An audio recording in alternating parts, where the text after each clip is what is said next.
You know, some books you read, they're like, boom, a shot of energy for your goals right. Mm. And this one, The Magic of Thinking Big. It's like that for sure. Ever notice how much, like, our mindset, like, it impacts just everything? Yeah. This book dives right into that. Yeah. Full of stories, examples, really makes you think. It's a classic for a reason. Yeah. It's the core message, I think, is that success, it's not just what we do, it's like what we believe before we even start doing anything. Oh, interesting. It's about understanding those beliefs, right? How they impact our actions, how we talk to people, how people see us. Like that whole, whether you think you can or you think you can't, you're right kind of thing. Exactly. And you know what I thought was so interesting? The book talked about how for, like, centuries, humans, we communicated just using body language. Fascinating. It makes you realize why we're still, like, so tuned in to those little cues, you know, those vibes. Absolutely. It's like we're hardwired to read each other's energy. Yeah, And that connects directly to what the book says about having a positive attitude. true. It's not just about feeling good, but like projecting that energy that draws success in. And one of the first things I noticed, it tackles this difference between just knowing facts, right, Yeah. versus actually using creative thinking. Yeah, yeah. It even compares memorized facts to, like, boxes stacked up in a garage. They're useful sometimes, but Sometimes. they don't help you adapt, you know, come up with, like, those on-the-spot solutions. What do you think about that analogy? Because I know you love those aha moments. Oh, it's brilliant. It really is. Think about it. You can have a garage full of tools, right? But if you don't know how to use them creatively, you're not building anything. True. Same with knowledge. The book drives home that point. It's really that creative thinking, seeing those connections, the possibilities. That's what unlocks things. And it's not just saying, like, be more creative. It's like it gives you a way to do it. Right. Like setting aside 10 minutes each morning just to think about how to do a better job that day. I love that. Instead of going through the motions, you're like proactively searching for how to improve. That resonated with me. It's about intentionality. That can make all the difference. Yeah. And speaking of intentionality, the book also gets into silencing that inner critic, something I know you're passionate about. Oh, 100%. Yeah.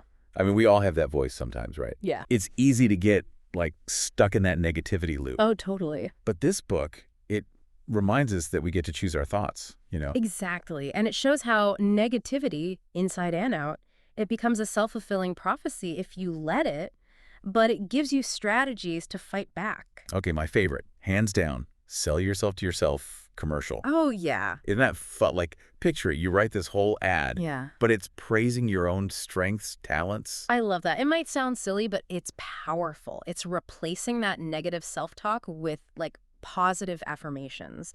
And it's not just about, oh, I feel good. It's about building up that resilience. Oh, that's good. When you truly believe in yourself, you handle those challenges better, you bounce back from setbacks. And that belief, it's easier to build when you've got the right people around you. Oh, for sure. Yeah. That's another big thing in this book, like the power of your environment. And not just like where you're physically at, but the people who like influence you. It's true. The Yeah. people you hang out with, your mentors, it shapes how you see things. Absolutely. And ultimately, even your results, right? Yeah.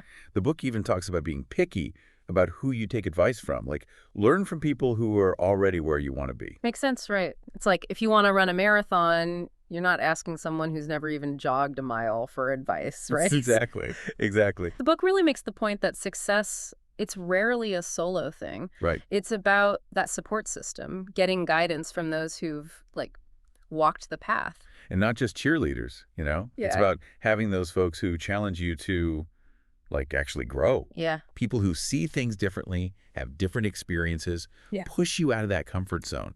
The book even mentions Lyndon B. Johnson, Oh, yeah. like how he made it a point to remember everyone's name. Wow. That always stuck with me. It's a small thing, but it shows you he was aware of the people around him, you know? Yeah. And it kind of speaks to this bigger idea of making real connections. It's not just about what they can do for you, it's how you can be there for them, be a part of that community. Totally. And Right. speaking of showing up, the book has this whole part about attitude, how it's like a silent language. Oh, interesting. You know, before you even say a word, your energy, how you hold yourself, it all says something. Ever notice that with your friends? You can just tell how they're feeling before they even say it. All the time. All the time. Right. And the book connects that back to, like, way back, how humans used to rely on those nonverbal cues for survival, you know? Fascinating. Had to read someone's intentions I quick. think like that internal radar is still there. Exactly. And what's interesting is the book says we're still sending those signals, even if we don't realize it. So, gotta make sure our actions match what we value so our attitude is showing the real us. Authenticity. It's like a magnet. People can tell when you're genuine. It's true. And you know it gets in the way of that. What's that? Fear. The book calls it out, #1 enemy of success. Oh, yeah. Fear can be paralyzing. It can. Keeps you stuck. Keeps you playing small. Exactly. It stops you going after what you want. But the book gives you an antidote. What's that? Confidence. Yes. Building unshakable confidence, it sounds amazing. But we've all had those moments where it just, poof, disappears. It happens. How do we actually build that inner strength, especially when things get tough? That's where it gets interesting. The book actually suggests that, like, fake it till you make it kind of thing. Yeah, interesting. Might sound strange, but the idea is even if you don't feel confident, acting like you are starts to shift things inside. So even if you're terrified of public speaking, Right. you walk on that stage like you own the place, and eventually... You will. It's about rewiring your brain. Right? Oh. The book says action comes before feeling in this case. It even gives those practical tips: walk 25% faster, more eye contact, sit in the front row. Oh, I love that. Little adjustments, but powerful. Like you're tricking your brain into confidence. And, even with all the confidence in the world, sometimes you hit those setbacks. It happens. The book talks about how successful people, they see failure so differently. Oh, yeah, that's huge. How do they see it? They see those setbacks as temporary, Okay. like a chance to learn something, Yeah. while others, they get stuck blaming and making excuses. Right. It's all about the perspective. The book even tells this great story. Mhm. This couple, they wanted to buy their dream home, but couldn't afford the down payment. Oh, no. Instead of giving up, they got creative, figured out a way to add value to the property first, and help them get the loan. Wow.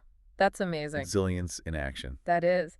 And it's a great example of what the book says about treating setbacks like a personal autopsy. What does that even mean? It means taking time to figure out what went wrong, what you learned, and use that to make better decisions next time. It's like you don't let those failures stop you, you use them. Yeah, Right? exactly. And after all this talk about mindset and tips and tricks, the book ends with these 2 big takeaways.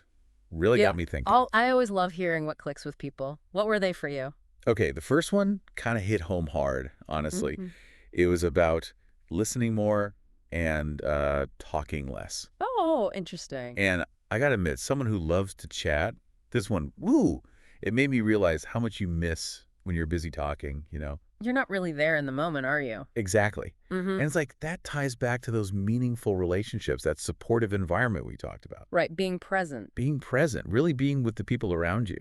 Absolutely. What was that second takeaway? The second one was all about investing in yourself. Oh, I like that. And I don't just mean like money, although they could be part of it.